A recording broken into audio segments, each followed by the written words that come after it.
Өлкәнең шәһәр авылларында яшәп иҗат итүче язучыларны бер мәйданга җыя торган әлеге форум гадәттә 2 елга бер тапкыр узайды. Узган елга вәзгыять сәбәпле балтыргысы булмый калды. Шуңа күрә каләм ияләре бүген 3 елдан соң гына очраша алды. Сөйләшер сүз дә, уртаклашыр яңалыклар да байтак җыелган. Алар өчен Казан язучылар белән остаханәләрдә катнашуда бик файдалы. Алар белән өйрәтәләр мастер-классларны, шулай мастер-классларны ничек язырга, нинди юллар белән ритмнарны, рифмларны барысын да безгә алар сөйләп аңлаттылар. Форумда катнашучылар Казанда башлап язучылар өчен Бөтендөнья татар конгрессы ярдәме белән остаханәләр яки курслар оештырырга кирәклеген дә әйттеләр. Әгәр дә чынлап торып язсаң, аның серләрен белергә кирәк. Без укымаган кеше, например, филология фәннәрен белмәгән кеше, әдәбиятны ярарында кемнәрдер укый, кемнәрдер укымый, әмма дә ләкин язырга сәләте бар, аның сүз тезмәсе белән генә булмый. Шуңа күрә менә шул серләрне өйрәтү уңаеннан берәр курс ярамый микән? Агымдагы ел Ульяновск өлкәсендә китап елы буларак уза. Шул уңайдан мәдәният үзәгенең 2нче катында беренче басма татар китабының 300 еллыгына багышлап күргәзмәдә эшләп тора. Гомумән бу көнне килгән кунаклар татар китабына кагылышлы тагын берничә күргәзмә белән таныша алдылар. Күргәзмәгә килгәндә ул чыннан да бик кызыклы иде. Мисал өчен беренче күргәзмәдә татар язучыларының һәм татар җәмәгать эшлеклеләренең култамгалары, ягъни автографлары язылган китаплардан күргәзмә.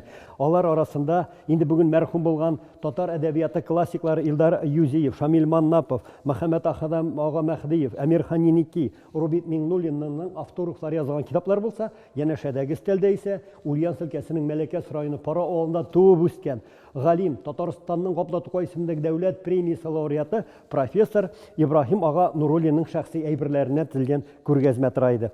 Ибраһим аганың бирегә үзе исән чакта аралашкан татар язучылары Сәйфи Кудаш, Мостай Кәрим, Татарстанның халык артисты Галия Кайбискалар белән язышкан хатлары да куелган. Казан кунаклары белдергәнчә, бүген илебез төбәкләрендә әдәбият белән кызыксынучылар, иҗат белән шөгыльләнүчеләр аз түгел. Бар безнең язучыларыбыз Ижәүдә, анда бик көчле язучылар, Башкортстанда татар оешмасы бик көчле. Шуннан соң Пермь краеның Барда районында безнең бик көчле язучылар оешмасы. Сер түгел, китап чыгару бүгенге көндә авторларны иң бер чыган мәсьәлә. Кайбер язучыларның әйтүенә караганда, шигырь язу кайчакта китап чыгаруга караганда җиңелрәк тә. Туганнарым булышлыгы белән икенче китабымны чыгардым. Җиңел эш түгел.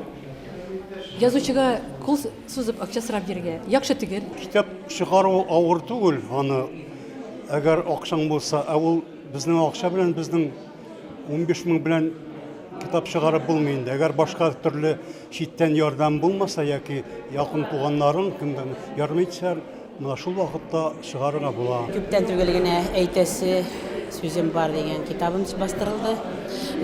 1000 данә.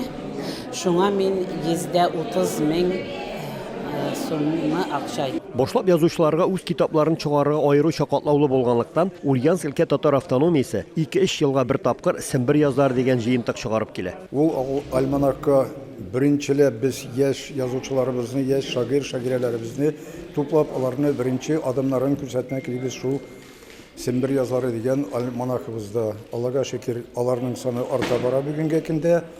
Быел да Алла теләсә чыганакларын толып, ул Сембер язларын тагын бер мәртәбә нәшрият итәбез дигән уйда калабыз. Соңгы вакытта әдәбиятка яшьләр килми, китап укучылар күпкә азайды дигән сүзләрне еш ишетергә туры килә. Бу хакта форумда катнашучылар да үз фикерләре белән уртаклашты. Безнең Иске Кулатка районының Күмәкеч район газетасында даими рәвештә яшьләр үзләренең иҗади эшләрен тәкъдим итәләр.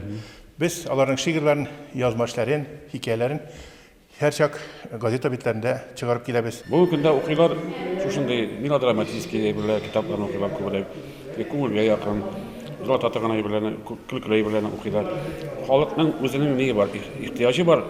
Шушы ихтыяҗны бүген көндә безнең татар китабы ничектер менә шушы ихтыяҗны тулыландыра дип әйтә алам. Хәбир Ибраһим исеме семберләргә яхшы таныш. Өлкә татар мәдәният үзәгенең татар халык театры аның әсәрләрен сәхнәгә еш куя. Һәм башка театрларга да тәкъдим итәм мин шушы әсәрләрне алырга, чөнки халык театрларына менә дигән язучы, менә дигән әсәрләр. Традиция буенча форумда әдәбият һәм сәнгать өлкәсендә Габделҗапар Кандалы исемендәге премиясын да тапшыралар. Быел аңа Чынлы районыннан 8 китап авторы Наҗия Пашагаева лаек булды. Берләшмәгә яңа рәис тә сайланды. Алдагы елларда бу вазифаны Татарстан язучылар берлеге әгъзасы Шәфыйк Имаддинов алып барачак. Ульяновск өлкәсеннән Рамис Сафин, татарлар.